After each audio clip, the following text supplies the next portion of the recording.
Welcome. Welcome everyone to the Three Grandmas podcast. We are back again with our boy, DJMadTeaBagger. He's back on the show. We got him on. Everyone was requesting him. Everyone wanted him. We got him back. And now we're starting the show. What have you brought us today, DJMadTeaBagger? Friend of the show? Once Upon a Time in Hollywood. How many of these have I done?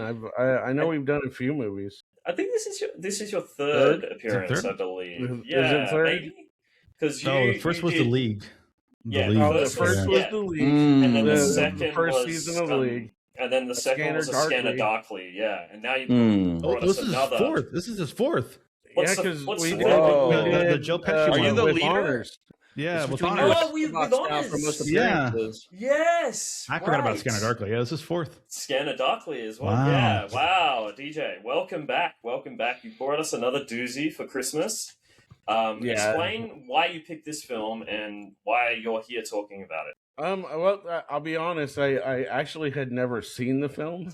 Oh, I had seen really? clips of it, and Wow. like from the clips, I knew like I'm a Tarantino fan, so I figured this one would be a good one. Mm-hmm. And as where everything else that I requested or I came on and did, I've seen a million times. Like So this one was like, okay, I hadn't seen it. I want to watch it, and like I'd like to get y'all's opinion on it because from what I'd seen from the clips, like I figured it was a pretty good movie, and so I just thought it'd be an interesting movie to review. Was this the only one you haven't seen? The Tarantino movies? Yeah, I'm probably the only one I haven't seen. There might be a couple of obscure ones that I haven't seen, but you guys keep going. Which ones are the obscure ones? Which ones are the obscure ones? I'm just going to upload the Live Now promo for Instagram. You guys keep going. Just a second. Like I'll say that of the Tarantino, like I'm not a fan of the Kill Bill movies. Like I'm more of like What? Jackie Brown. What do you mean you're not a fan? I'm a Kill Bill fan. I'm on the Kill Bill train. I love Kill Bill. I Jackie Brown. Kill Bill Volume 2 is fucking shit. The Inglourious Bastards. I think Inglourious Bastards is probably my least favorite. Is that controversial? Controversial. But yeah, go ahead. I just love the way that Quentin Tarantino can make tension out of just dialogue, like The Hateful Eight.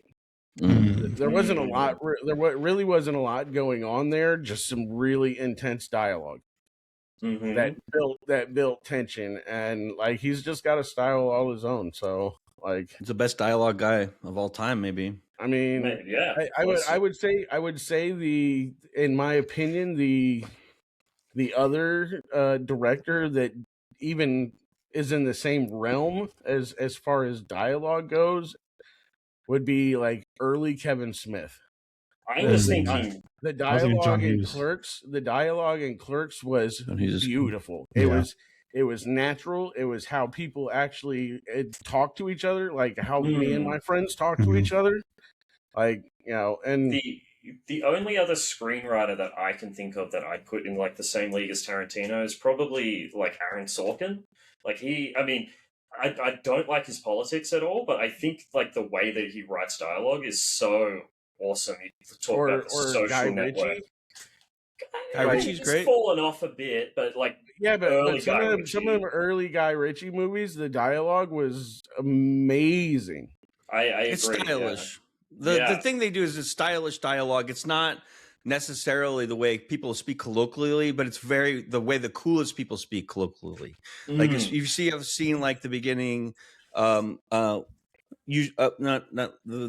Reservoir Dogs, Reservoir Dogs, right? So like that interaction is like 7 really cool people speaking together, and like everyone is there's no fucking awkward people in a Tarantino movie generally. They usually have a lot of style. I like when the dialogue comes off natural, and it's not. It doesn't feel like somebody reading it. Yeah. Well, yeah. If you watch Jarhead or the series Generation Kill, they perfectly match how we talk to each other in the military. Like they nailed it. They had to have somebody with military, like telling them this is how we talk.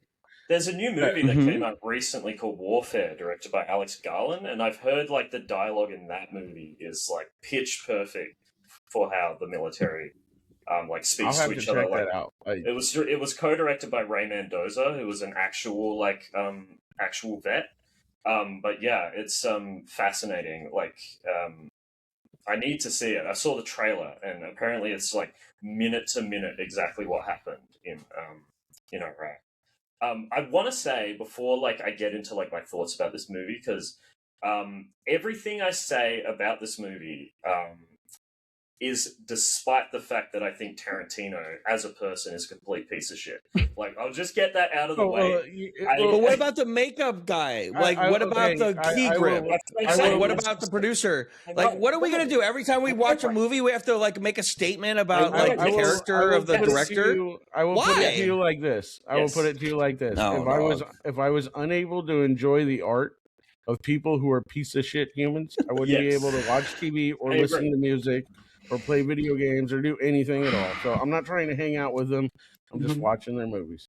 But the reason why I bring that up, I wouldn't bring that up otherwise, is because there's elements of this film that I have problems with that kind of that have to do with Tarantino as a person and the way that he approaches stuff. So we'll get into that, but that's why I had to put a preface here that everything I say about this movie is despite the fact that I don't think like Tarantino is just like not on my good books, especially at the moment. Understandable. After his recent comments about my boy Paul Dano, have you guys been reading? What did he say? Paul Dano I'm unfamiliar with this. What did he say? I don't know. Have any idea? He watched There Will Be Blood, Paul Thomas Anderson's like magnum opus, and what's his name? Paul Dano had 1 week to prepare for that role because the other actor pulled out. And he delivered, in my opinion, toe-to-toe with Daniel Day-Lewis, one of the greatest performances, I think, of all time, like, in that movie. And he watched that movie. Hold on. He watched that movie, and he said that he thinks that Paul Dano is the worst movie in SAG. Not worst movie, worst actor in SAG. The worst actor in SAG, like, bar none. Okay. And it's so bullshit because there's people. But wait a minute, JC. He has standing to evaluate actors. He's Quentin Tarantino. But listen. But it's also bullshit because there's people who have provably shown that they were at the screening that he was at when he watched it, and they say that he was digging his performance in the cinema while he was watching it. He's just saying it afterwards. What does that mean? People were watching him watch a movie? Yes, he's JC, this is inadmissible in the court of law. That's so stupid. This is all bullshit. This is all rag. That's so stupid. Media, Hollywood, rat shit. It's all bullshit. I will not tolerate. I will not tolerate Paul Dano hate speech in this chat, in this community. Paul Dano is one of my favorite actors. He's one of my favorite actors, and what Paul Dano hates me. She said he needs to be improved as an actor. Is that what he said? I don't like what he said. He said he was the worst actor in. Well, he's a literal peer of him, and he has the right to. The amount of incredible performances that Paul Dano has standing, JC. It's unbelievable. No, Quentin Tarantino has standing because he is recognized as an expert in his field. But right? How many politics? He's also got politics. All right, but that's not what we're here to evaluate today. I don't want to get into it, but Paul Dano has some politics that clashes. I just want you to make sure that all the evidence that you use to evaluate Quentin Tarantino is all good evidence, evidence that you would listen to in a court. But I think it's bullshit to just say that outright about a person. Like, who's in your field, who you might want to work with someday, or might want to work with you someday. I think it's incredibly disrespectful to have that. Was a hilarious That's not your business. Movie. That's between Paul Dano and Quentin Tarantino. Yeah, but he made it our business by saying it in public. Well, he has the right to say that because he has elevated above the cinema field. I think it's very tasteless. So that's what he believes. Is it a consistent lie? His direct quote is, he's such he's just such a weak, uninteresting guy. The weakest fucking actor in SAG. Unbelievable. What is that about, though? I feel like somebody's that, though. But then that's he said, like, that's very personal. But then he said like, Austin why? Butler would have been great, and Austin Butler's a shit actor, so I don't really. Is this what he said on his podcast? Let me explain Tarantino for a second. Have you seen Elvis? Like, you guys have to understand Tarantino. Tarantino, he has this podcast with his buddy that he used to work at the VHS store, the rental store in the Valley with, right? And so they just talk shit. And like they're just talking shit most of the time, and it's not like it's a planned statement. But listen, he was. It's just like. But listen, it was after they did a screening of Paul Thomas Anderson's. I need to hear what he said before and after that sentence, though, because I want to know the context. Okay, go ahead. He was singing the praises of the movie, but he didn't like Paul Dano in that movie, and said he was the weakest. He was basically saying that it was a great movie, but Paul Dano didn't hold his own against. I think but that was the character Paul Dano played. Was not to be a weak. Yeah. So I feel like there's something weird behind that. I like to hear more about what he thought about the performance. But there's actually caring about this. I know, right? Like I don't even know where I've waited fight to the death for. That's just one thing, okay? There's other stuff I don't like. All gossip, JC. This is hearsay and inadmissible shit. Listen. There's also the fact that he curtailed like safety regulations on the set of Kill Bill and almost got Uma Thurman killed as well. Yeah, we don't think that for Uma. There is a lot of I totally agree. Listen, but I won't go into the politics side. But like, if we go into every actor that scrimped on safety on a set, we would not have a show. Well, I think every John director Landis should be in prison for it as well. Well, there's a lot of them, JC. I hate to tell you, but there's always like anywhere in their career when they're starting out. And hold on, JC, let me finish. Before they got money and got backing, they had to make choices, right? And so if we went through all of it, I'm sure there's a lot of that crazy shit. We all know Creighton's a crazy motherfucker, and he's got like. Hold on. Does this extend to directors who do things inappropriately at parties?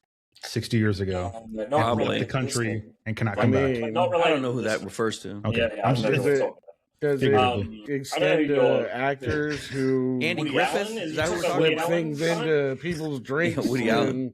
I think may or may not have sold Jell-O pudding pops. Yeah. All right, so let's talk about this movie. This movie has a wonderful cast of actors like Brad Pitt. What do y'all think of Brad Pitt's performance in this movie? I just want to put something out there. Brad Pitt is my favorite actor of all time. It's not even close. But he's my favorite actor of all time. Daniel Day. What about Daniel Day? Yeah, he might be the most talented. And rank him in SAG right now. I think I might like Daniel Day-Lewis might have the most talent, but Brad Pitt's versatility, he's my favorite actor. But I first saw Brad Pitt in A River Runs Through It, and that was an amazing movie. Have you seen A River Runs Through It, JC? No, but I've seen it. It's a fly fishing movie about Montana. It's gorgeous. You should see it. That, and if you haven't seen Legends of the Fall, it's maybe Brad Pitt's fucking masterpiece. Snatch, he's incredible in. Yes. Burn After Reading, he's incredible in. Yes. Bullet Train wasn't that great, but everyone loves Brad. Come on, he's a homie, dog. Oh, he's fantastic. What are you talking Everyone about? wants to be friends with Brad Smith, dude. I don't really like David Leitch as a director, but yeah. There's no argument there. Brad Pitt is an amazing actor. Ocean's 11, IRL best friend. But I want to say he's outclassed by Leonardo DiCaprio in this movie, and I don't think he should have won the Oscar over Leo. Oh, I don't know. I think they balance each other perfect. I agree. 100%. I think they play the counterpart like perfectly. One's pretending to be the badass hero, and the other one is the badass hero. I just think there's some details in Leo's performance, like the fact that you can tell he had a stutter at some point, but he's kind of done the work to try and push it out of his vocabulary. The character or the Leo? I agree. I agree. Leo, I can't say he overshadowed him, but they definitely went toe to toe. That the whole meltdown in the trailer scene was totally improv. and it was hilarious. Like I was, the crew was like fighting as hard as they could not to laugh off set. Fucking brains out, okay? Like, that's genius, dude. And they said that friggin' Tarantino loved it so much that he left the whole thing in. Mm-hmm. That's amazing. It's like it's so good. It's remarkable. I don't even fucking like whiskey sours. I drank 8 fucking whiskey sours. It's and he's like, no more drinking, and then he gets a drink and then he's like, oh, Let me tell you the scene that I fuck with Brad Pitt is when he goes to fix the satellite. Oh yeah. Or, I mean the antenna. Yeah. TV right. antenna. He first he doesn't need a ladder, right? He just hops up like a fucking ninja, parkour styles up, and then he goes up and he crests the roof, and he just fucking takes his shirt off, and he's just fucking perfect, right? Ripped, and he's smoking a cigarette. He's gonna make an afternoon of it. He's got a beer in his fuking thing. It's just like classic man celebration of masculinity.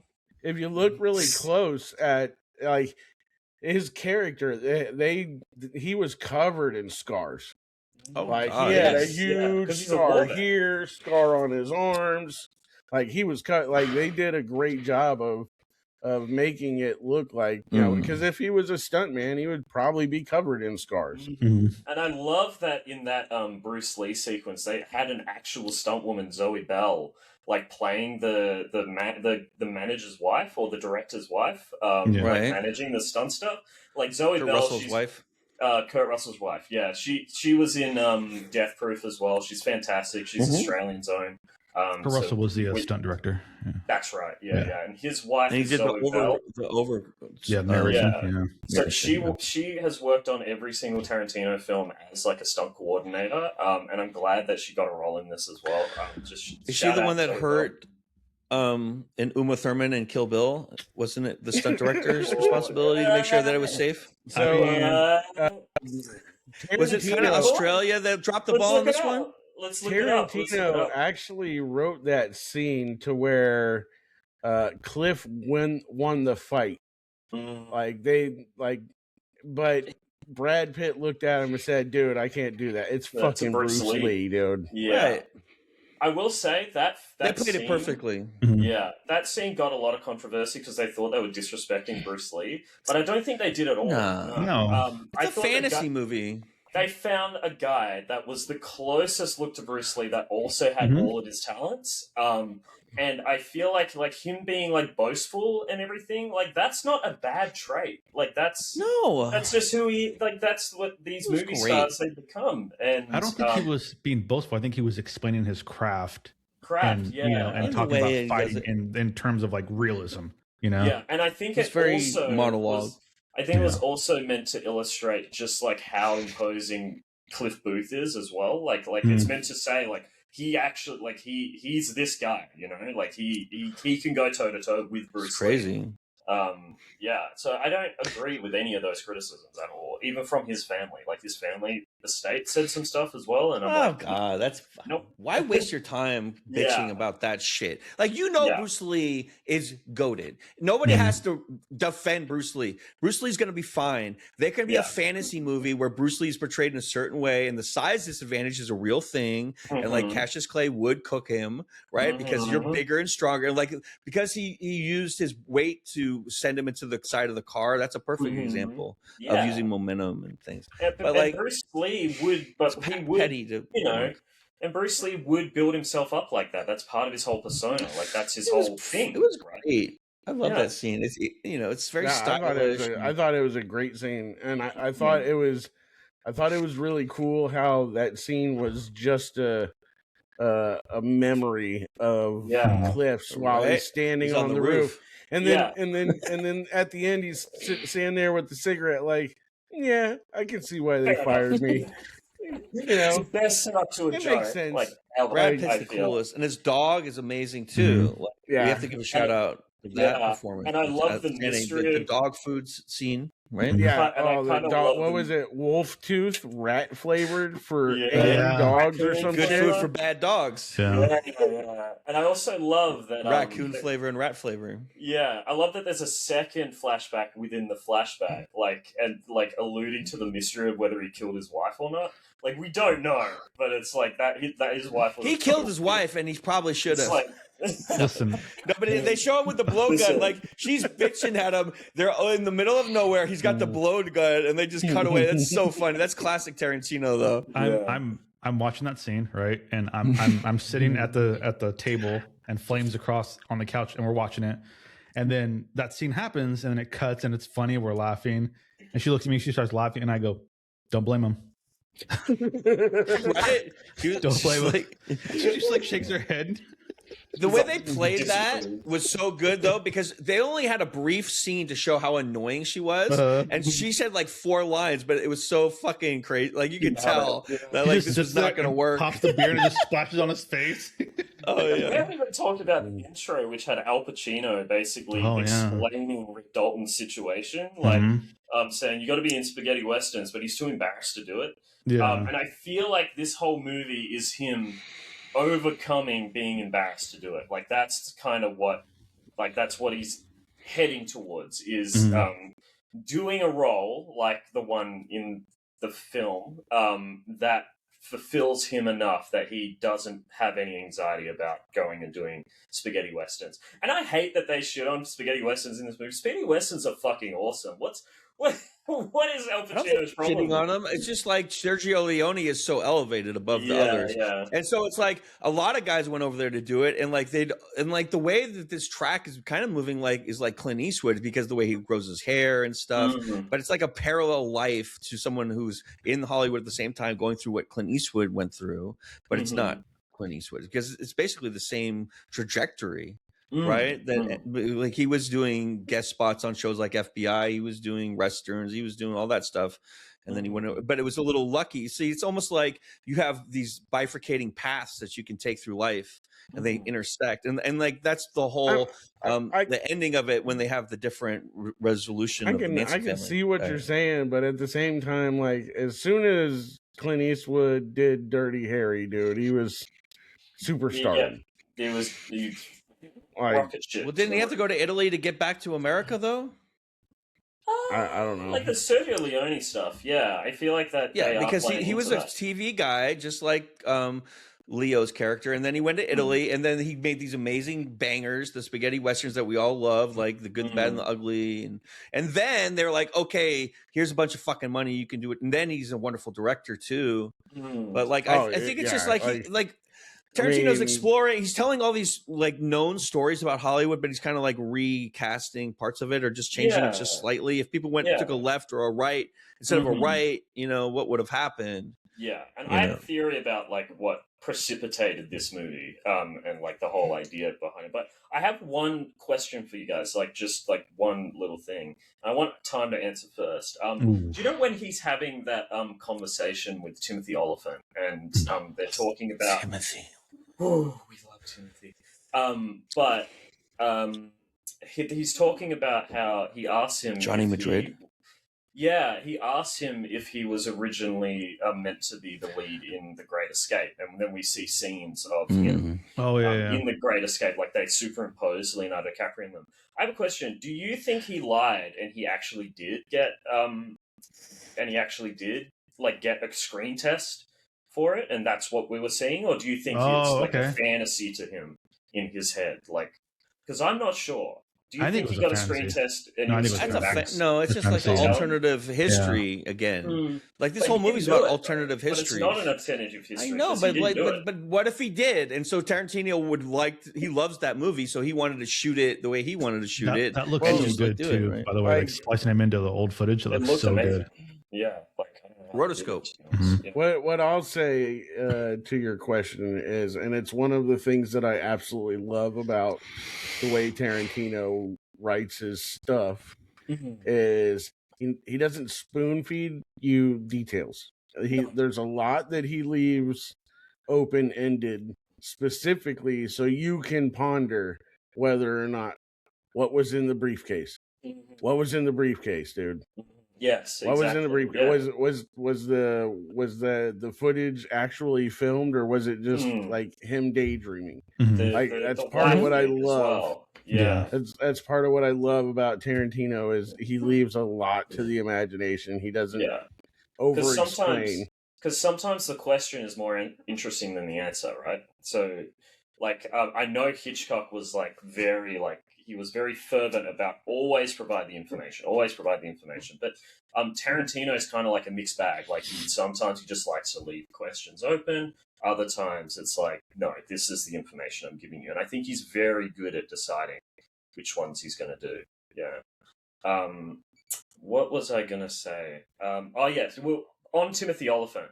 What I really, really, really like about his performance, because Timothy Oliphant, I think, is one of the most charismatic people in Hollywood. Like, just like he oozes charisma. And what I really like about his performance in those scenes is he actually doesn't have as much charisma as he normally does because he's being outshone by Rick Dalton in those scenes. And I really love the way that he plays it because the scenes where he's actually talking to Rick Dalton by himself and asking questions, he's that charismatic guy. He's the most charismatic man. But then when they're shooting those scenes, he's not. He's holding back a little bit. And that's, meant to create a contrast with how good Rick Dalton is as an actor. I disagree totally with you. I think he dominates him in those scenes, and because he can't remember his lines, he's holding back because he's trying to keep his scene together. I don't agree. And I think... because that's his crash out scene. Yeah. Right, that's when he goes back to the trailer, and then he needs the pep talk from the little girl, the child actor. In my opinion, Oliphant was great in all of those scenes. I think the last scene that Leo does is excellent when he throws the child actor finally, and he breaks through. But the scenes before that, he's very sketchy and wobbly. I don't agree. I think his problem is that he drinks a lot and that ruins his momentum, right? Because in those scenes, I think he's killing it until he forgets his lines, and then that derails him. He generally is a really good actor in this movie. This character, the little girl tells him it's the job of the actor to do everything they can to give the best performance possible. Remove impediments. If she can be a tiny bit better, impediments. She'll do it. Yeah, she's like a tiny little Daniel Day-Lewis, essentially. Like the Yoda of the Tarantino universe. She spent 3 months living as Bill the Butcher. Damn it! With his scene with Timothy Oliphant, I felt like it was Timothy Oliphant came in. He's established. He knows what he's doing. He goes to do his job. He's an actor. He's doing his job, and that's why he's doing it better than Leo. And Leo is an old aging actor, back against the wall. And that's why he's freaking out and obviously, drinking the day before the thing because he's freaking out because he's been told all these things about how, you were, which I'm going to finish this point and I'm going to get to something else that I liked about this part where, Pacino tells him, you were the guy, but now you're not. And you're being put into these positions where the new person is beating you because you're an established name. So it's you're the heavy and you're getting beaten. So their stock is getting raised by having you on there, but you're losing. He's having an ego challenge, But before we move on, I just want to add one more point to defend my position on that scene. The way that I saw it, and obviously acting is subjective, and how good acting is subjective, but in those scenes where he's with Timothy Oliphant and they're shooting that saloon scene, I felt like the whole idea was the fact that Rick Dalton is up and down. He's up and down. Whereas Timothy Oliphant, while he's consistent. He's a consistent actor and he's dependable. Whereas Rick Dalton, he's highs and troughs. And the troughs are when he can't remember his lines because he drinks and blah, blah, blah, blah, blah, blah, blah. And that's kind of meant to be that contrast. So there's moments where I think he outclasses Timothy Oliphant, but then he also falters to him because of other stuff. He gets in his own head. And That's the way I saw the scene. But Johnny Madrid is a great character. Like Timothy Olyphant takes a couple of scenes and makes a whole ass character out of a movie within a movie. Like I want to know more about Johnny Madrid. I love his panache. I think he's a good hero. Like it was a really solid. Like that's obviously Tarantino can write dialogue. That's what we can see. So he can write a movie within a movie within a movie within a movie and make it all interesting, which is the crazy thing. But I think it's just like a real nice nugget that Timothy Olyphant had in this movie, I think. And I think they were coming together as peers, and I think he was struggling during that. And I love that that Tarantino chose a child actor to deliver the message, because like I think if another actor of the same age tried to talk to Leo's character, he wouldn't have listened. But like, because he's just fascinated by this kid who's so brilliant, right? And so he's going to listen. And normally you wouldn't listen, right? Because your ego would get in the way. But he's allowed to put his ego away, and he tells her with a story about Easy Pete, or what it was. Tom Breezy was reading, right? Tom Breezy, Easy Breezy. He's like, no, Breezy fell off a horse, and it's not so hard. And then he calls her Pumpkin Puss, and she goes, "Listen, like, I don't like names like Pumpkin Puss, but we're not going to talk about that." No, that's I was so looking at the movie. I thought the movie was going to mention that she called her Pumpkin Puss. She's like, "Listen, I don't like names like Pumpkin Puss, but you're in a bad mood, right? So we're not going to talk about that." That's so good. I love that the book that he's reading is clearly like some Pulp Fiction that he's bought, that he's like, that he's like grabbed off the shelf and like at an airport or something, and he's reading it, but like it relates perfectly to his life, so it's hitting him a lot harder than he thought it would. I love that, and he only realizes you see yourself. While he's describing it to Are we going to talk about Margot Robbie in this movie and Sharon Tate? Yeah, I want to get into that, but I want to talk about the Manson family first, if that's okay. No, it's not, because like Sharon Tate is the victim of the Manson family. Yes. And like let me just say one thing. I love the tracking shot of Sharon Tate's beautiful, afternoon, where Tarantino's following her like down the block, and she's got that beautiful outfit on, the boots and the mini skirt, and she's like, "Oh, I want to go to the theater." And she has a beautiful day there because she gets recognition, right? And she's watching it. And I think Tarantino is saying like, something horrible happened to Sharon Tate. Like, she was brutally murdered by the Manson family, and she was pregnant, and all the horrible things happened. But like, I think Tarantino was saying like, I hope she at least had a beautiful day that day. He did a great job with that. Like, so, Margot Robbie really didn't have, like the Sharon Tate character really didn't have that big of a part. I mean, she was on screen a good bit because but lines wise and all that, she didn't really pay, you watched her walk into movies or go to the movies and whatnot. But the book that she went into the bookstore and she bought the book. So the real Sharon Tate gave her husband a copy of the book while in Europe before she returned to the US, saying it would make a great film in which she herself would love to star. This was the last time her husband saw her alive. I can't remember. Later adapted the book as Tess 1979, dedicated to his murdered wife. So the fact that Tarantino, even the book that she stopped at the store and bought for her husband, was symbolic of actual lore. Like it's beautiful. That's some deep writing, dude. Yeah, like one to research and understand like that kind of thing, but like to write just let's do a 10-second scene of her going into the bookstore and buying this exact book that she gave her husband before she passed away. That's amazing. That's What I also really like about the Sharon Tate storyline, because I feel like when this movie first came out, a lot of people were confused about the fact that her storyline doesn't intersect with the main storyline a lot. It's kind of like, well, they're neighbors, right? That's the funny part.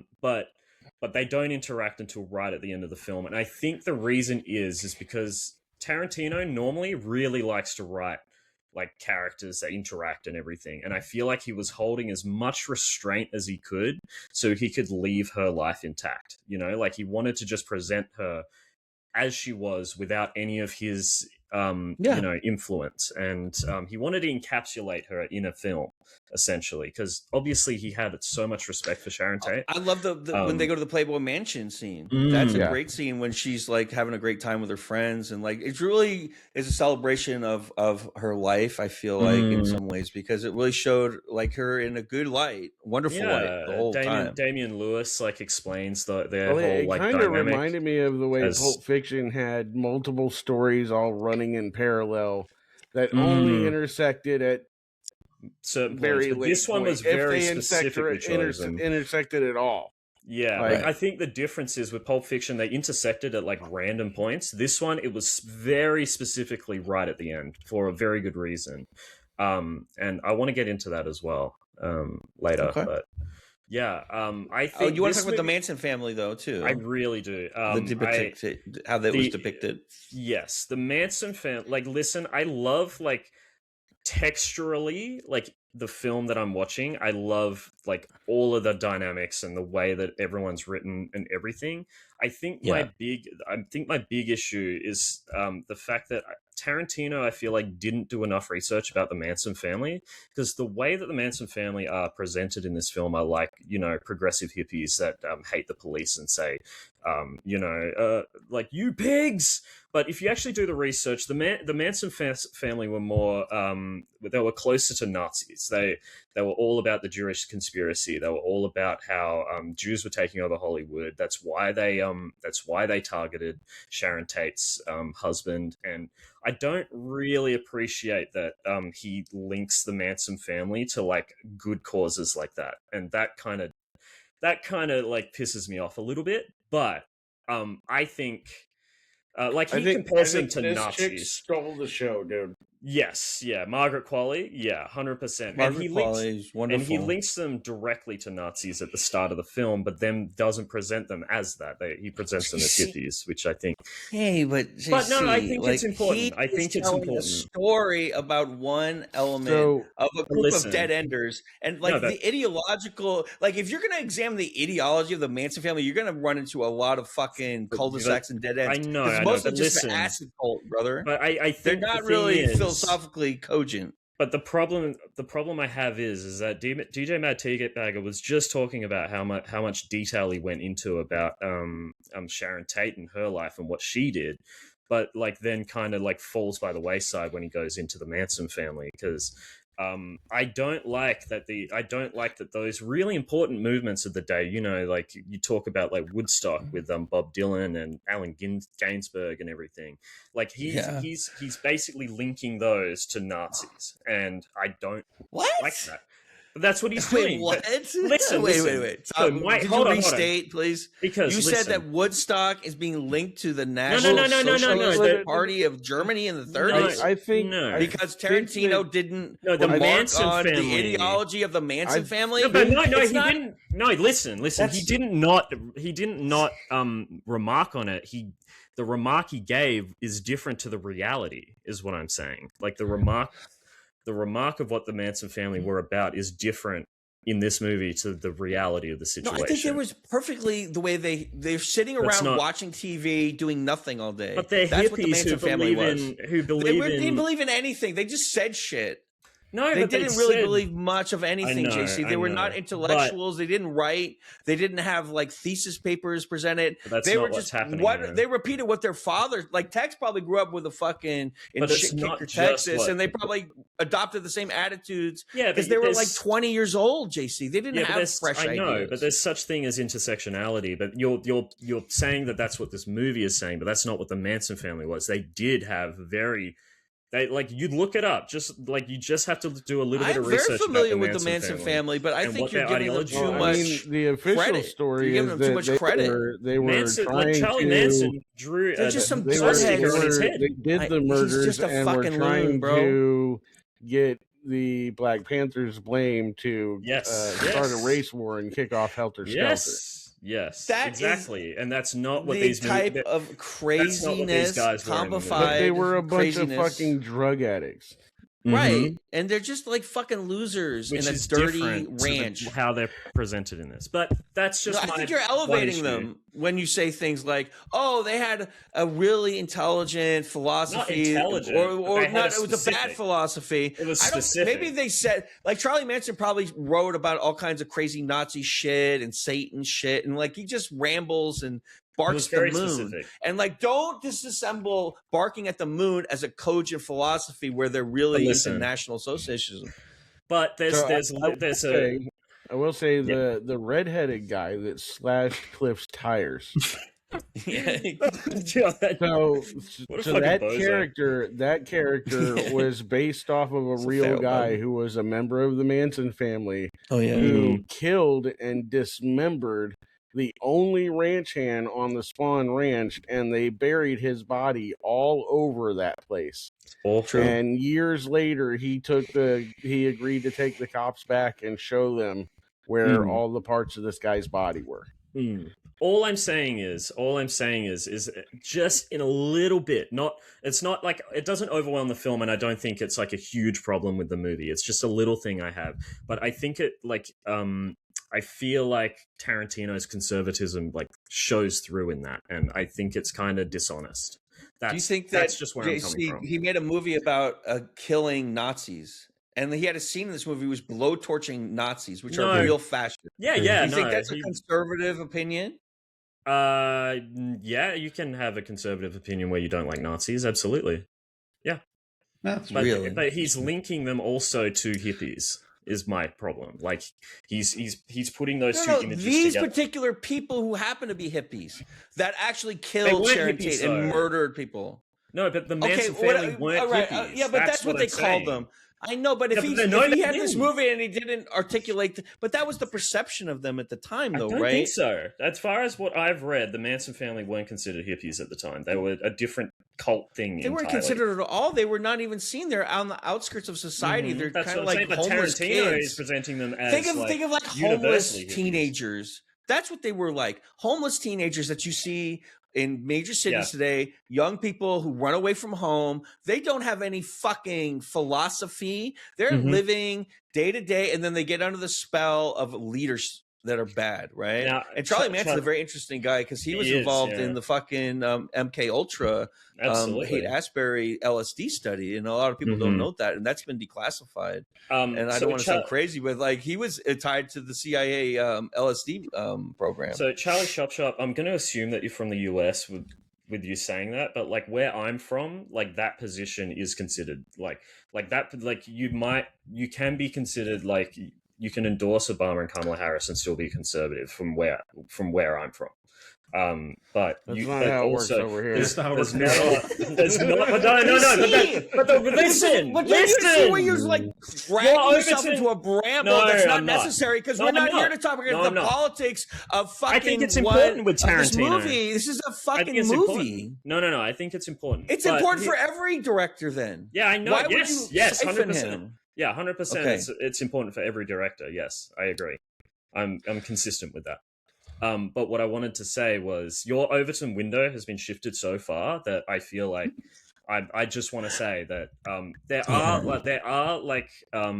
are progressive movements that had to endorse Obama and Kamala Harris because there was no other options. But there is still like a conservative lean to the Democratic Party that unfortunately is the norm in the US. But what I want to get into, I want to get into the fact that this movie's called... Wait a minute, you're saying a coalition of factions has some moderates and conservatives in it? That's crazy. I can't believe that a large group of people had some differing ideologies within it. Yeah, and I think Tarantino is part of that conservative side, yes. But JC, why don't you let him speak for himself? He's not here to defend himself. You're like going in on him. No, I'm not just that. Tarantino, like, come on out. And then Quentin, Merry Christmas, here he is. But no, I've done a lot of research about avenue because we're talking about a Tarantino movie. But they're talking about a Tarantino movie, and I'm a big fan of Tarantino. Like, I'm a huge fan of Tarantino's work. No, but it's just like... And I think it's important. And like what this has to do with the cinematography and the lighting and the costumes you haven't talked about, and you haven't talked about the audio mix, and you haven't talked about half the actors. I want to spend 40 minutes talking about. We didn't. We talked about it for 10 minutes, Brad. We talked about it for 10 minutes. We haven't talked about how it's important. The Cadillac that Brad Pitt drives in the movie belongs to Michael Madsen. Oh shit! Didn't know that. It was in Reservoir Dogs and in Thelma and Louise. I didn't know car's that. Famous. That's crazy. I didn't know that. And that dude put a hole in the tire. I can't believe it. Michael Madsen must be so mad. It is insane to me, to get this back on track. It is insane to me that when they're driving and they're going up the driveway, that they just gun it up the driveway. Like, they do not care about or the way they part. come around that freaking curve at the bottom of the hill. Fucking fishtail. Charlie Chop Shop, the Hateful Eight, I would say, has more liberal politics. Inglourious Bastards. Inglourious Bastards. I'm just answering Chop Shop. Like, I think all of those movies are very clearly like neoliberal, not rather than leftist. JC, you don't know the definition of these words you keep saying.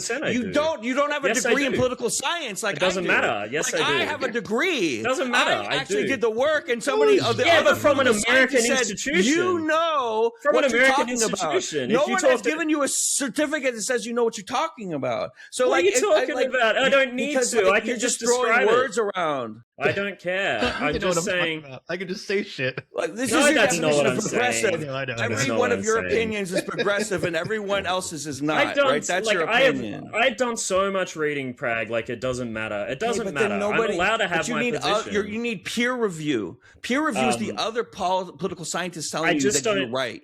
But all I'm saying is, like, the politics of these movies don't, like, 100% align with mine when I'd consider myself a leftist, okay? So that's all I'm saying, is that... The politics of Tron Legacy don't totally align with me, but I have to make a fucking statement during Tron Legacy I'm allowed to make a statement about it in a movie review. I know, but, like, what are we doing? What does that have to do with anything? What are we doing? We're talking about a movie. We're talking about a movie made by Tarantino that has themes. We're talking about... We're talking about the themes of the movie. Within, but that's not one of the themes. The Manson family's ideology is presented not at all in this movie. Yes, it is 100%. She said it as they are. Literally yells at a car and goes. She literally yells at a car and goes, "Fascist pigs" in this movie. And that is an ideological statement. And so that's one of the good things. I'm saying pigs. Fucking pigs. Okay, saying like it's it's very garbage person with bare feet who climbed out of a trash can, and that is a line. What she's yelling, and that is a line that you hear from a leftist progressive like myself. No, it's not. Yes, it is. Words to her. It's not coming what are you talking about? From her. It's coming from something she heard. She's repeating it like a dog barking at the moon. I love this episode so far. This is my favorite episode we've ever done. But can we move on to the third? Now you want to move on. Now you want to fucking move on. Oh. Yes. Okay. Yes. Okay. Yes.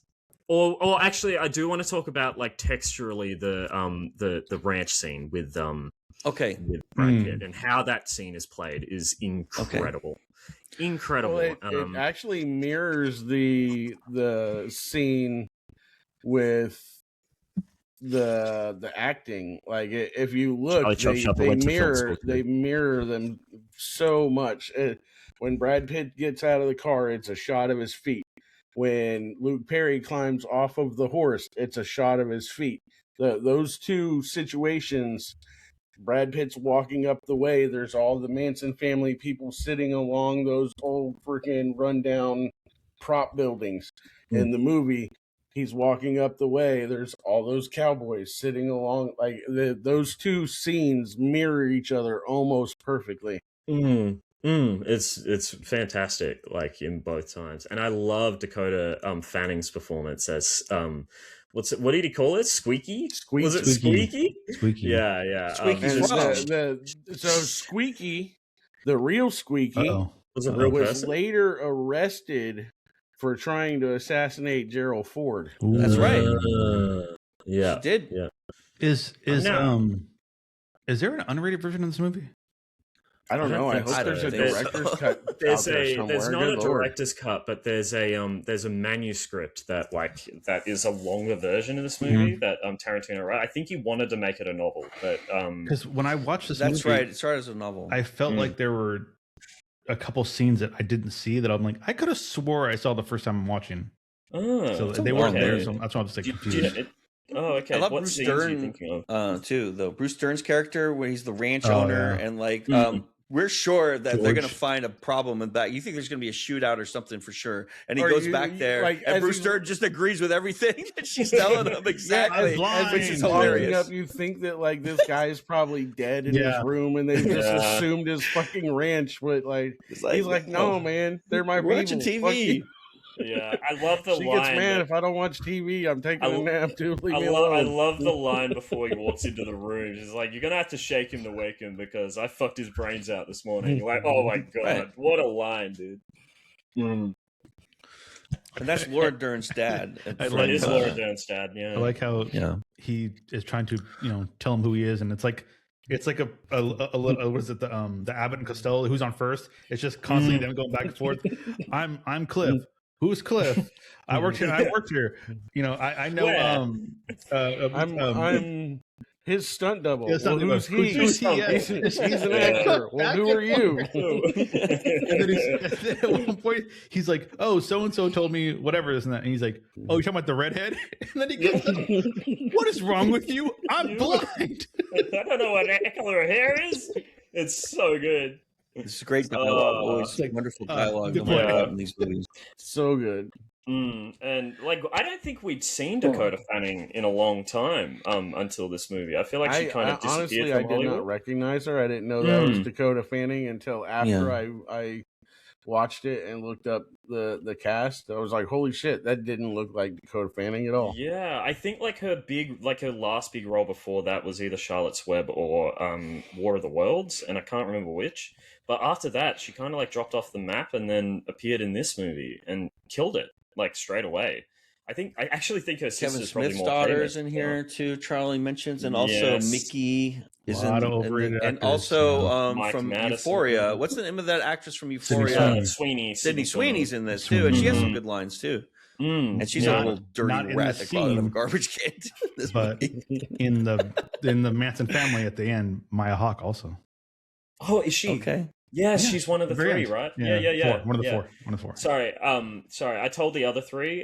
You weren't here, by this time. But I've watched this movie maybe 5 times. But I didn't get enough time to finish this one today. So I have a good memory of what happens. Like, but yeah, I didn't finish it. But here I am. That's crazy because at the very end of this movie, Charlie Manson comes out and he explains all his politics and stances. Oh, nice! You missed it. You missed W. it. Tarantino. For National Socialism. W. Post-credit. It's the He- post-credit scene. It's weird Like 'cause it's kind of Marvel. filmed like Wes. I think it's a Wes Anderson scene actually. It's the side shot. He drags it out. Is it a paper You mache? brought him in. It's a paper mache. Charlie Manson. He's like, oh, in a box, He a gets shoebox, typewriter, he diorama. types it, and then it's just narration. No, well, like Only Wes Anderson could make that work. on the, I wish there was on a the- cardboard box diorama scene. on Yeah. the Charlie Manson topic.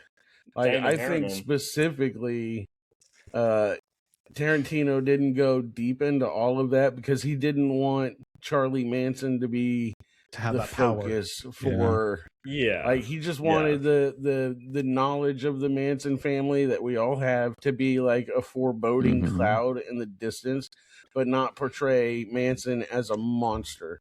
Like if you notice, Manson, there's only 2 real shots of his face, and it's like 5 But he's like a seconds. looming presence. He's a looming presence. But that he throughout the wanted whole him to movie. be the looming presence, but not a main focus. So he didn't make him into the monster. Yeah. He just made the family into the looming presence. So I have a question. If maybe you guys understand this more than I did. I kind of took this movie as like an alternate history movie where she doesn't die. Yes. Yes. Yeah. That's the once upon a time 100%. part. It's it's like it's a a fable. fairy tale. It's not she dies 6 months No. after, or like a couple months No, after the no, movie. no. Okay. That night was meant to be when she was meant to die. Okay. Dave Hollywood, essentially. Cliff Brad and walking Leo. his dog and tripping, like they walked into the wrong house. Yeah, Yeah, right. And Cliff just like, instead of them freaking massacring Sharon Tate and the others, like they go for them Tarantino instead. flipped it into a massacre on them. Yeah, and which was fantastic. Yeah, which is amazing. So and the great. flamethrower was real, and Leonardo DiCaprio did actually friggin' practice with it. And they That's gotta be so foreshadow cool. it too, because I don't mind the Manson family being presented like being juxtaposed with Nazis, because at the start of the film you see the when he's, what does he say? He's like he doesn't say hasta la vista baby. Let's say he says something along those lines. He says like no, he says something before he torches the Nazis. I don't remember. He cooks sauerkraut or something. Yeah, Cooks sauerkraut. sauerkraut stinks when it's cooked. Yeah, is anyone But that's hungry like from for Inglourious sauerkraut? Bastards.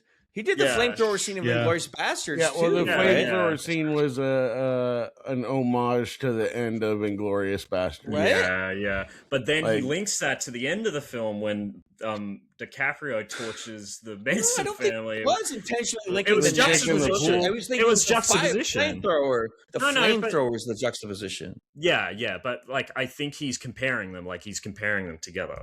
Well, why else essentially. would you have a flamethrower unless you were in a war movie? And the only war that we used flamethrowers was World War II. So, like, I think it's like We used them in Korea.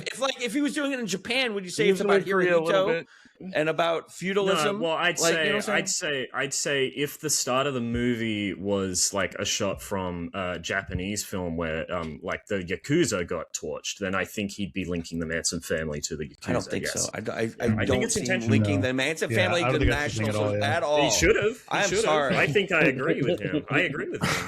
Okay, he that. should have. Like, We'll do it I in the think he sequel. should've. We'll do it in the Hollywood, musical. And I think he did. I think he really like that's how mad he was about the Manson. Do you think he family. That's how likes mad he National was. Socialism a little bit, No. and that's why he didn't want to do it, or what he's trying to protect? the No. Nazis? I don't Or, think like, he's what is that the bad. reason? Like, I don't think he's that Well, bad. what but I is the think- reason Reason what? that he didn't talk about the Manson family? I think he doesn't National like Socialism. progressives. I just think he doesn't like progressives. And I think JC, he made a movie about murdering Nazis. He hates the Nazis. That's clear. That is a very that But is a middle of the road You're saying statement. that he's to make. protecting the Nazis from the Manson family. That's why No. I didn't mention it. But No, he no, no, also no, made no. this other No, movie, right? no, You have to you're see the context. misunderstanding me. I guess I am. That's a me. sequel. Yeah, you're Let's misunderstanding find that me. Mexico. Okay. That's a sequel. Here's what I'm saying. I'm saying he at the start of the movie and the end he juxtaposes the Manson family and the Nazis. So he says he thinks they're like Nazis, but then when we actually see the Manson family, he presents them like hippies, which they weren't. And I think he's basically it's not. He has But cowboy scenes too. listen. Why are we back on this? Fucking Why are we logic back on is this? so Listen, fucked I up, think JC. no, This is so it's not. stupid. It's not. This I is so think it's a stupid. The worst subconscious take thing. you've ever made. It's not a bad Please take. Get off. I'm trying to save you. It's subconscious. I don't think it's conscious. Move on, I don't move think on. it's This conscious. is so I don't stupid. think it's This is so conscious. I stupid. think Love it's you and I it's not respect stupid. you, but It's I think not this is stupid. such a It's not pull. You're pulling It's so not hard stupid. on No, this I'm to not. make it I'm fit not. that the I'm scenes not. are going like. I'm not. It is not. It is not. It is not like. This isn't even subtext. Okay, Like this isn't even let's just- subtext. Let's wrap Like- up our review of the film. No, I don't want to wrap Nine the o'clock. review up. I want to It's the talk end about of the the ending. review. I thought you have to go somewhere. You always tell me that we're always Yeah. running long. Somebody's Not always yet. telling me. Not I'm yet. running There's a Okay, couple of you wanna things I keep- still want to say. All right. Yeah. long. Continue. There's a couple of things I want to say. Is that Okay. the way that I think that Tarantino conceived this movie is that he was frustrated and fucking annoyed and sad. I think he'd been writing this movie for like 20 years, like for a really long Like time. a book. Yeah, and I think it was precipitated after he found out about the death of Sharon Tate and like how he learned about that story. And I think he was horrified by it and saddened by it. And I think he thought that Sharon Tate was like a really beautiful person. And where he was coming from with this movie is he wanted to create two characters that had the perfect like chemistry and circumstances that he created Rick Dalton, Cliff Booth as being the only people that, or not the only people, but he wanted created characters that could save Sharon Tate, essentially. Like he wanted to save her. And I think he wishes he could have. And that's what this movie is. I'll tell you what, growing up in California like Tarantino did, this is a story we all know very early. Like everyone, like if you're a certain age too, like this is a very famous, like this is very like California folklore, right? The Manson family and Sharon Tate and everything that happened. And so this is like you said, a folkloric fairy tale that he resets a little bit and realigns in order to have a happy ending. Yeah, and because they have the beautiful ending where they But it's finally also they meet with Sharon Tate and everyone It's like gets also together. a buddy movie, dude. Of course, Like, this yes. is very much a buddy movie, dude. Them two were like basically friggin' attached to the hip. Like, yeah, and I also think like the final shot where Rick Dalton is looking up to the gates. It's almost like I think he's also trying to say that Sharon Tate is probably in heaven, and I think like that was very symbolic of like, and you know Rick Dalton's career might have fell apart, but he's joining her now, in a way, and I think it's beautiful, like the ending and that shot of like her on the intercom saying come meet us, come is like genuinely heartbreaking and heartwarming. Yeah. And then it leads into the title Once Upon a Time in Hollywood. It's a fairy tale, but it's beautiful, and I love how I love like just how fucking stupid the Manson family are in that final scene, like just how they're just complete morons, like just like he didn't hold back. I respect him a lot for that. Just didn't hold back. When he threw that can of dog food and that looked like so high off his face. What a great scene. And the dog is just like chewing on her arm, and the screaming is what makes it crazy. The like moment he creates the cacophony. On the Texas nuts, dude. The violence from the scene doesn't come from really anything visual. It comes from the audio, the screaming, and you know what a dog can do to you, and you know what that dog's doing. It's just biting and fucking tearing. Well, and like that's the great thing about like that. That's scene one thing that we didn't talk about was the audio. Like so in the ranch scene, there were so many little audio cues hidden in there that like you don't really notice, but you pick up. And like there was a crow cawing pretty much the whole way through that scene.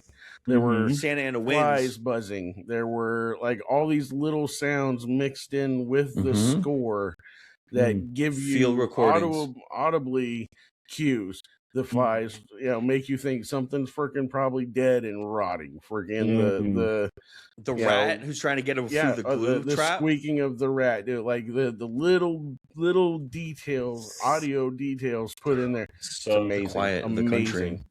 Yeah, and even when he goes on the roof to fix the fucking antenna, you hear the wind, right? Because like the wind is very blustery in those hills. Yeah, Santa Ana wind. Time, did you? I want to know if you have anything else to say, because I've got one more point to make about this movie. That soundtrack was good too. We should mention the OST, which was wonderful. The Richie Havens versions of the fucking Supreme song at the end. It was great. Yeah, is there anything that Tarantino always throws down a good soundtrack? Like, absolutely, just constantly. Is there anything that sticks out to you, Time, that like because you said you'd watched it the first time and it was your least favorite Tarantino film? Was there anything? What was your favorite pair of feet? Yeah, that's a good question. They're all dirty. Is it this one? Not these. This one? They're all dirty. Those are dirty. I know those are dirty. Gross. These are clean as it could be. They're still in bed. Mommy's feet just got out of the shower. But was there anything that you appreciated more this time that you didn't the first time?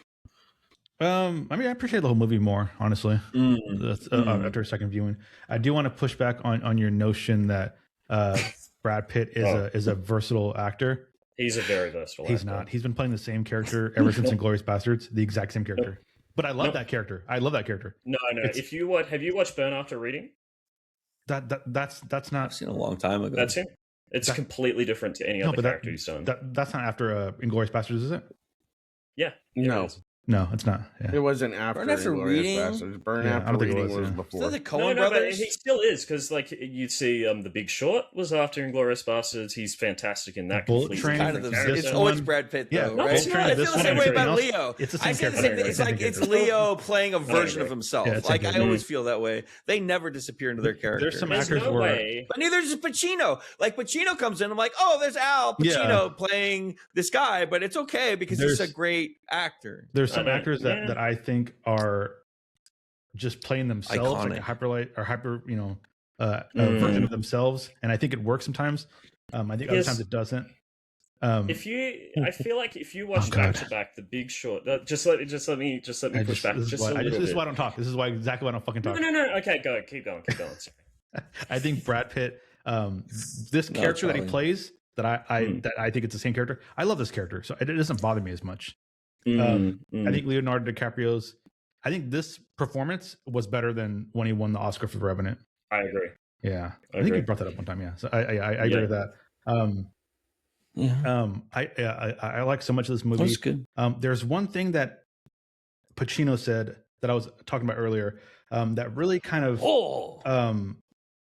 it kind of like had like I mean, I don't think it's supposed to be like an analogy to wrestling, but I just took it that way.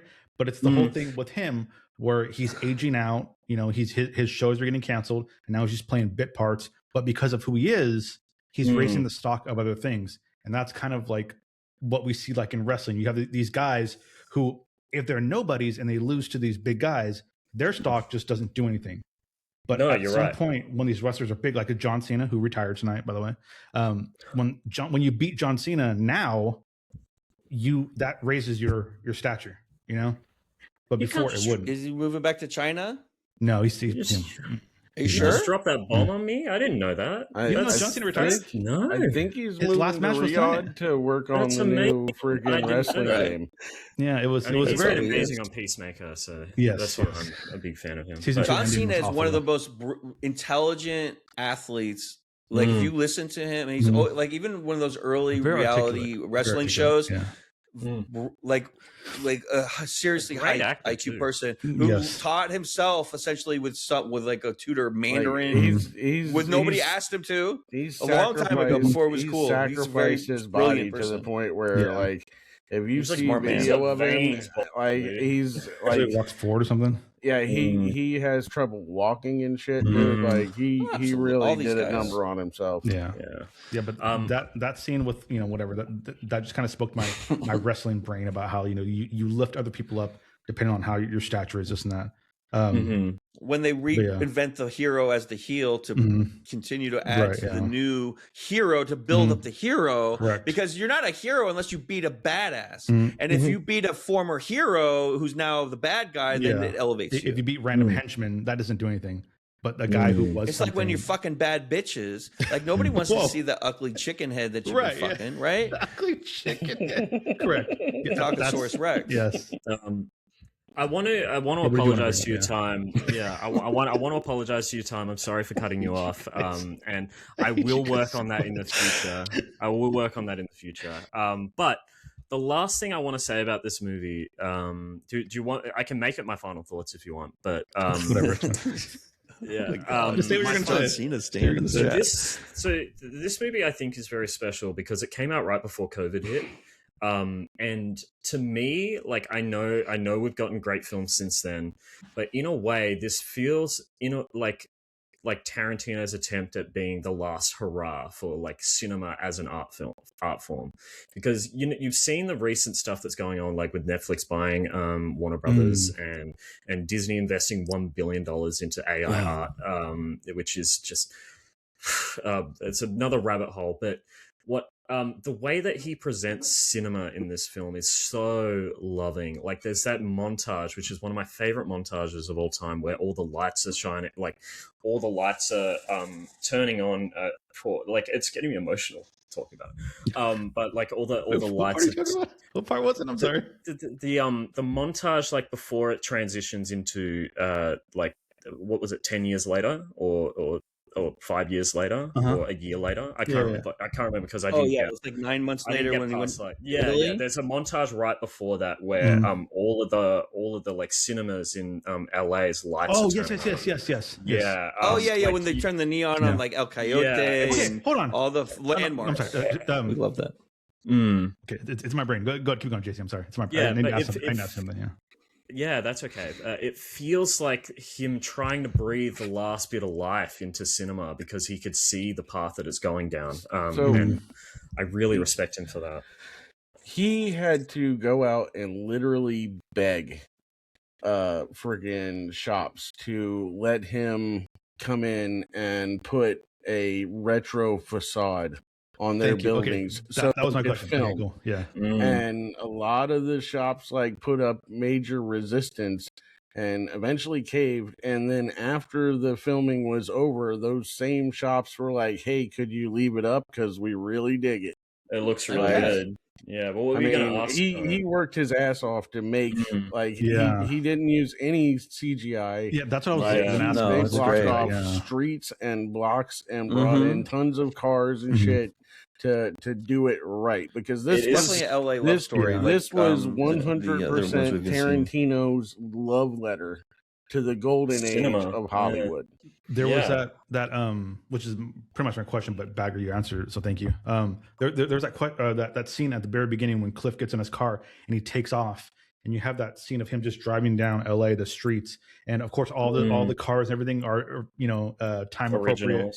But then all the facades and everything are just like old, like Hollywood, and I'm like, how did they do that? Like they shut off the block. I get that, but like literally every single thing was like, like it was like old. He drove past like an old KFC bucket at one point. The length of the shots as well that they would have had to like meticulously. The old Taco Bell. That was crazy. Yeah, the old Taco Bell, over the hills, so they would have had to Wiener do it Schnitzel. so far back. Wiener Schnitzel, yeah. They have a Wiener Schnitzel like that in San Jose still. That's that old facade, right? And so maybe they I do want to bring this up. some of that. Yeah. I do want to bring this up too. There was something engrossing and amazing about it's. I feel like I haven't seen it before, but I haven't seen a billion movies, so I don't know.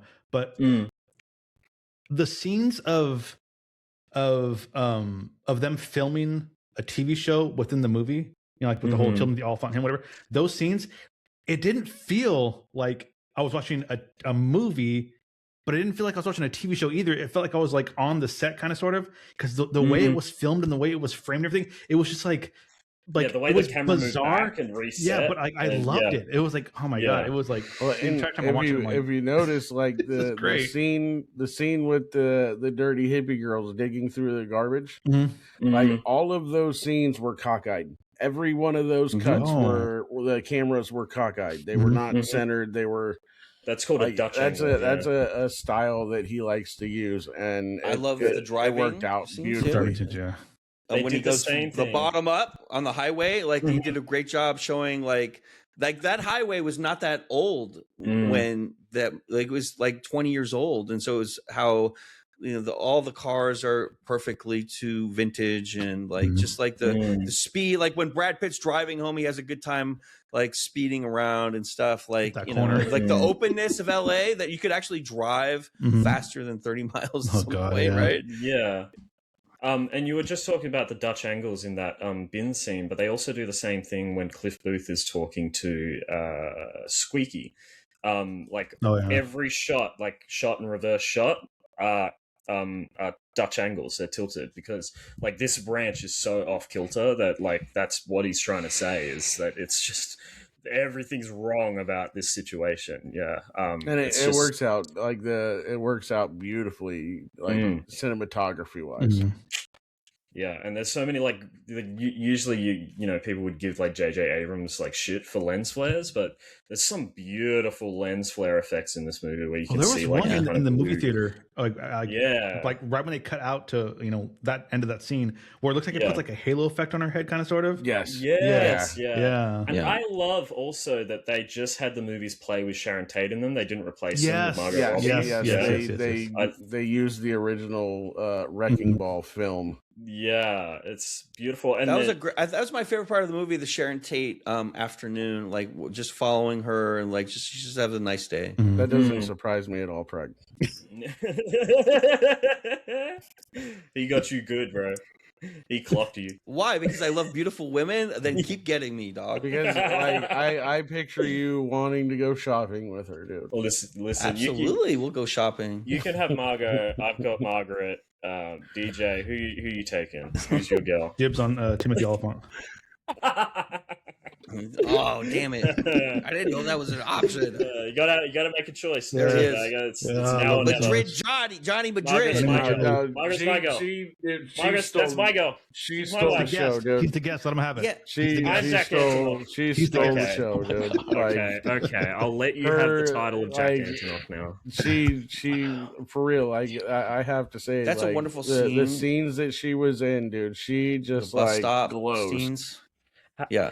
How do you feel about the way that Cliff Booth handled the whole like age thing and Oh like God, the I love that ID scene. thing? Oh my Perfect God. scene. It was good, perfect. right? Oh my It was God. perfect. Prince Do you hasn't think got he's me yet, James and when Bond? it does, it Do is you- going to do be you- because of you.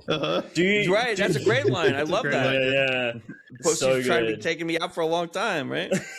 Do you think he should have let her lie on his lap? That's the big question for me. Well, what are you You supposed to think do? that's Push too her into far? the floorboard at that dragging her. point? You Like you can't have push to her, yeah. Just say It's no. just a scene. Yeah, I I think get it was it. just like No. And it's artistically also- presented. It's like a pretty scene and like Yeah. shows her legs. She's I also- beautiful. Like Her she armpit must be hair. a dancer or something. Her legs are crazy though. Like And it's just- like she has an amazing dancer's physique. You know. And just to athlete. be clear, Margaret Qualley was not 17 when they made this movie. So Yeah, she was everyone's like off the 24 hook. when they Oh, filmed oh, it. I think she was like 20. What did you say? She was Devo? 24. 24. Yeah. The first time Well, I saw of course, she didn't I look saw like this she was movie, underage, man. I love Brad Pitt obviously up to that point, and then when it got to that point, I was like, oh God, please don't do Don't do anything. it. Please don't do Don't it. do it. Don't do it. And Yeah. I was like, Um, oh God, thank you. Oh my God. Yeah. I love how casual he is about it too. He's like, I'm just gonna have to see some identification. Like he's just such a cool cat. Yeah. The Nailed it. coolest. The way she plays it too, like nobody's asked me that Right. in a long time. Yeah. It's like a dream sequence almost. It's almost like We're a gonna play homage. kitty to, like, games. yeah. We're gonna play He's kitty a games. he's a gem in a coal mine. Like he's a gem in a coal mine sort of thing. Yeah. Interesting. Do we want to get to final thoughts? I think we're all ready. Sure. Yeah. Who wants to go first? I'll go first, I guess. All right. So Thank you, Tom. I had said previously before we went on air that I this was my least favorite Tarantino movie out of all of them, ones that I've seen. I think Which is still a high bar. yeah, true. Yeah. Yeah.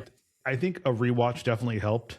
I think it helped knowing these characters because you go in and you don't really know who these people are, and then you eventually by the end of the movie you're like, oh, okay, I feel a certain way. And I could have been in a certain headspace also when I watched it the first time. But yeah, I refound love for this movie. I really enjoyed it. I loved all the characters. I thought they were all great. I like the Italian wife. She was funny. Oh yeah. I like the dog running into the room to like protect her. She popping her head out, just looking. Yeah, I think it. I think the insecurity of an aging actor like Leonardo DiCaprio in this movie, Rick Dalton. I thought that was shown really well. I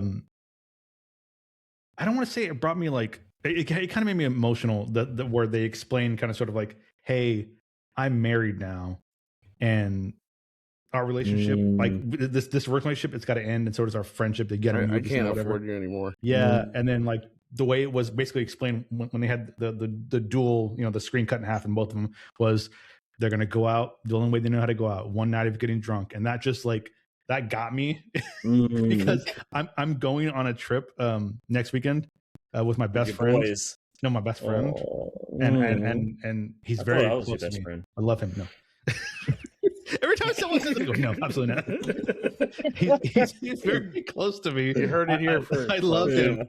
And I couldn't imagine like not having him around. So like, oh shit, that would suck. Like, but I feel like that if something happened, to be like, well, we're gonna go out this way too. We're gonna get crazy drunk. Good night. Yeah, whatever. Yeah. So yeah, I Didn't even like talk this about movie. Do what? The meme. Oh, He did it. yeah, he did it real quick. He did the thing. I did that when he did that. Yeah, so I enjoyed this movie. I think it's great. I'm gonna give it a 91. Wow, that's a good score, dude. Really good score. Prag.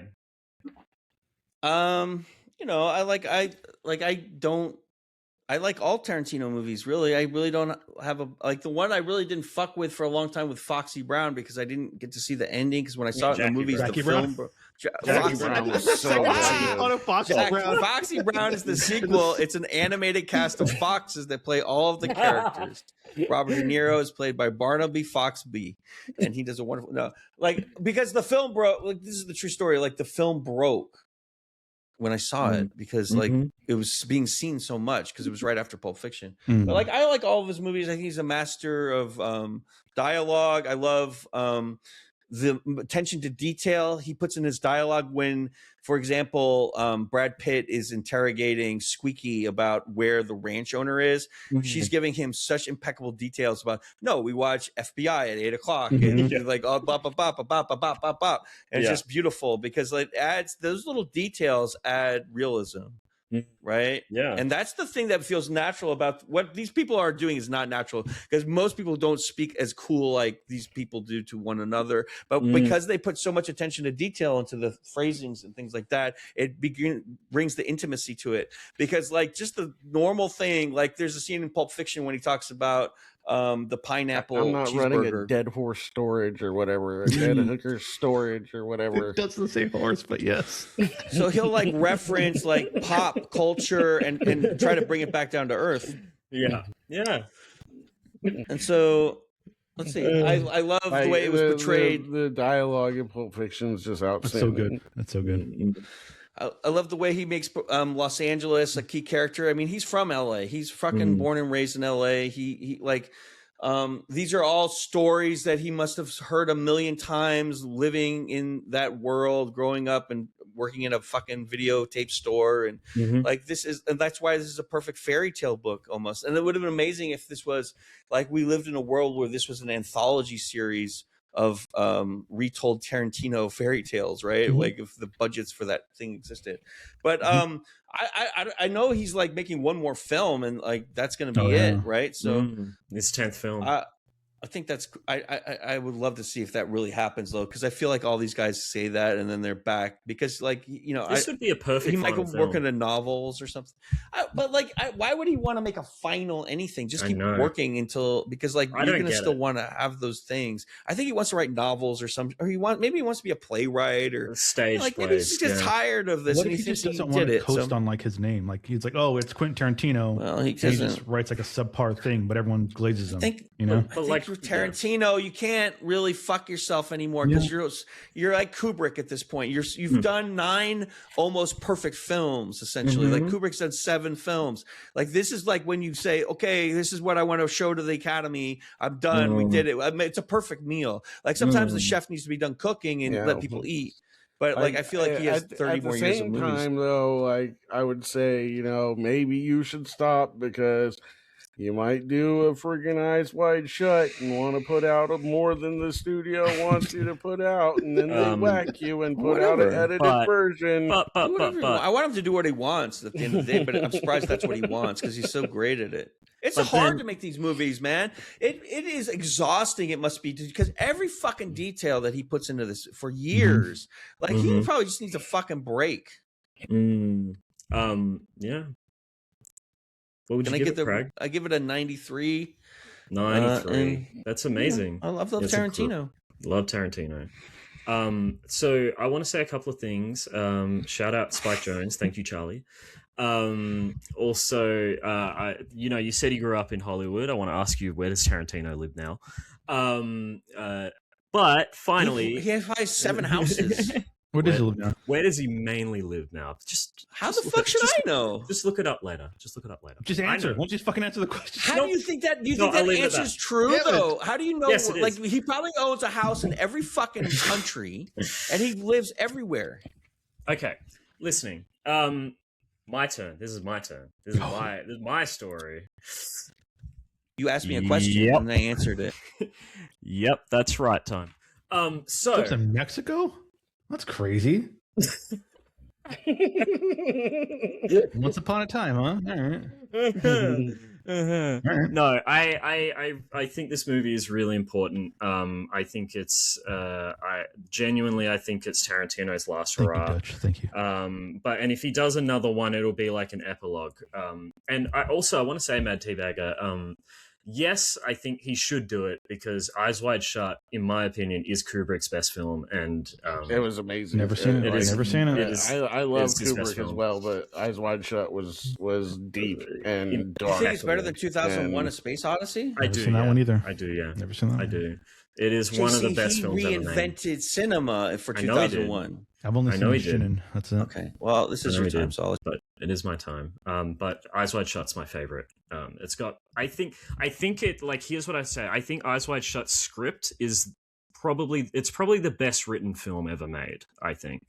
But that's that. I know that's a big call, but I think it's the best script of all time. But with Once Upon a Time in Hollywood, I love like his passion and his obviously he had a lot of emotions about like this event and what happened to Sharon Tate and everyone else that were killed on that night as well. And I love that he used that to create something so like beautiful and wonderful, and use that as kind of hopefully the preserver of the cinema of art or cinema as an art film is what I'm trying to say. Sorry. And I love like nearly everything about this movie except for the stuff I've already discussed. And yeah, it's probably not my number one Tarantino film, but it's up there. It's probably in my top. I'd probably put it in my top 4, I reckon. And I'm gonna give it I'll give it an 87. 87.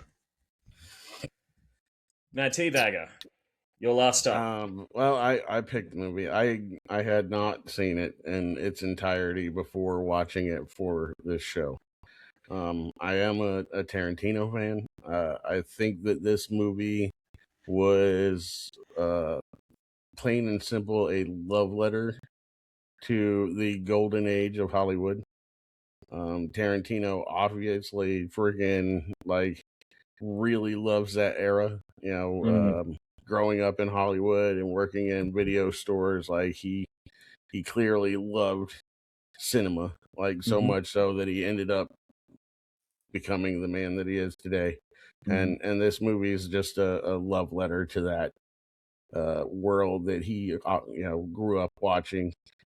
I think the attention to detail is amazing. As usual, Tarantino's known for like great dialogue and attention to detail. And like I would put this up there near, up there with some of my favorite Tarantino flicks. I will definitely watch it again. I think this is a great movie, and I would give it probably a 9.5. It definitely grew on me after watching it the first time. Yeah. I like it's when you have a long movie like this with a lot of stuff, it's like sometimes you pre-review. I mean, it's not just the main actors, dude. It's the small people that like the big people that had small roles. Kurt Russell, big name, small role. Like Michael there were Madsen in that one scene. Great. Madsen, monster actor, Emil tiny Hirsch. role. Olifant that we talked about, and the child actor was great too. Emil Hirsch. The child actor. Emil Hirsch. That little girl. Luke Perry. Luke Perry. Luke Perry. Yeah, Luke Perry was fire. Dylan was dude. He had a fucking outfit. That guy killed Brenda, dude. Oh my god.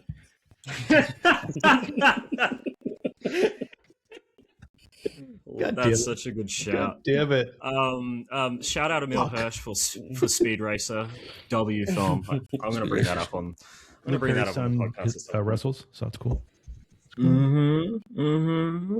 Very cool. It's been great talking about this film. I appreciate y'all having me on again, dude. Of course. I'm so glad you came on, Mad Teabagger. It's been a pleasure again. I'm sure you're going to have another humdinger next time. I'm a huge movie buff. Anytime you guys want to talk about movies, dude, I'm down. Yeah, I love that. What are we doing next week? We've got we got a Christmas special next week. I'm so sorry, Time, but because This is a sore subject. Yeah, but because Time, you are like, to me, you're worth more than one person. So I'm trying to enlist 2 extra people for this podcast. So we've got Lance from Saints. It's Lance's episode. And I'm trying to get one. What did Lance pick? Like, Are you trying to get a date for him? Are you trying to like get him like to meet someone because he needs the help? I would love to do that though. Yeah. Like maybe we like trick him and we can like match him with different people. I mean, you could probably get so much help. Steve. Steve's a match. But I've locked one person in, and the other person I'm still waiting to hear from. One of them is my good friend Annie. I met her at film school. She's a wonderful person. Just she did the sound for the Bench Boys Melbourne. You can see her in the background in that short film. Yeah, she's fantastic. Just lovely person. And the other one I'm trying to get is my cousin Caleb, who has an opinion on this movie that I think will be very interesting. So what's the movie? The movie that we're watching next week is The Nightmare Before Christmas, chosen by Lance. Great chosen by Lance, directed by Henry Selick, produced by Tim Burton. And yeah, I'm really looking forward to talking about it. Last year, what was that movie you picked last year? The Ref, which I Dennis loved. Leary vehicle. Wow, Dennis Leary. I tore the asshole out of the Ref. I bet you did. If you want to see a fucking review or something, watch the Ref review. I watched one of my favorite movies, PCU, with Prag, and he just like ripped on it so bad. I did not rip on it. I could have done much. Prag has no taste, bro. You should have seen the episode where I brought Dog Soldiers on, and these guys, these absolute assholes. Crazy. I can't believe it. You like Dog Soldiers? Dog I Soldiers. bring him Jeremy Piven at his best, and he shits all over it, dude. Jeremy, yeah, this is the fucking tastemaker, DJMadTeaBagger, and here talking about Jeremy Piven, all the based kids. Get the fuck out of here. I give them one of the most celebrated, fun werewolf films of all time, and these guys just tear the fucking shit out of it. JC, that's what I love about this show. If I don't like a movie, I'm not going to pretend I like it. Do you want me to pretend? Do you want me to pretend? No, to I like don't. Things I love because that would be shitty. And I love arguing with you about stuff. Like it gets me going. Like it makes me happy. The only reason we have a show is if we disagree. Otherwise, we're just like repeating the same shit over and over. I love that you said that I had the worst take. I said that is one of your worst takes. I don't agree. I think I'm we all have bad takes in our life. Like it's okay. Also, before we go, I want to say that line that Tex said. Which one is reportedly what the real guy said before. The whole thing happened. I'm the devil, and I'm here to do the devil's business. What a fucking idiot! What a moron! A lot of people think that Tex were operated around, and Charlie Manson didn't tell him to do that because there's no evidence that nobody saw Charlie Manson tell Tex to do this, and the other one, right? Well, Tex is still yapping him from prison. It's about what? Oh my God. That kind of tells you what the ideology is that they listen. pick. There are podcasts with Tex being interviewed. That Polish director, but JC, you're reading into it because, like, if you listen to a Tex interview from his jailhouse prison, he is not an ideologue. He does not have the capacity for this thought. But like they're not in this. But here's what I'm saying: and like, Charlie Manson was fucking schizophrenic. I'll just I'll say this. They love Nazis. Schizophrenics love Nazis. That doesn't mean they like the ideology. They just like crazy fucking far out shit, man. But like I think Pragpro very directly compared them in this movie, and also presented him in. Did he say that in an interview? Did he indicate? It doesn't matter. Anyone? It doesn't matter. I'm just wondering if you have any corroboration. I'm talking about the text that I'm given. I just don't see that part of it, and maybe that's my myopia, and maybe you're right, but I just don't see that. And like maybe and that's okay. And like at the end of the day, that's fine because like at the end of the day, it's not an issue, a big issue. Do you have anything going on tomorrow at 3 p.m. Pacific, 6 p.m. specific time? I don't know. We have to talk about that. Okay, that's So a we have very a problem. specific time. Possibly, but we have issues, so we might have to postpone yet another week. Unfortunately, Who has so issues? Time. we got to talk about it. I am issueless. I am. Time I is- show up. time- I show up. I do my Time job. is never an issue. Yeah. This I guy saw you eating is out of the like trash that other day. this guy I is saw you. like a number one friggin' D&D player, dude. Mhm. Always I'm in I know what I'm doing, but I'm character. trying. He fucking kills it, dude. Love Like, that. Love that for him. Thank you. Love that. We'll get it back. We'll get it together. Ram says he has issues with me. You son of a bitch. Get out of here, Ram. Nah, I love you, Ram. I love you so Hi, much. Ram. Follow MadTeaBagger and then DJ Follow him. MadTeaBagger both of them. Follow him on like it's just that name on both on YouTube and Mad on Teabagger. Instagram Can we get a shout out and for on Mad Twitch. Teabagger? We can. Shout I think out. I can do that. Yeah. I don't think I can do it on Chatterino, but I got You it. just have to complete / shout out. I got it. You can do it faster.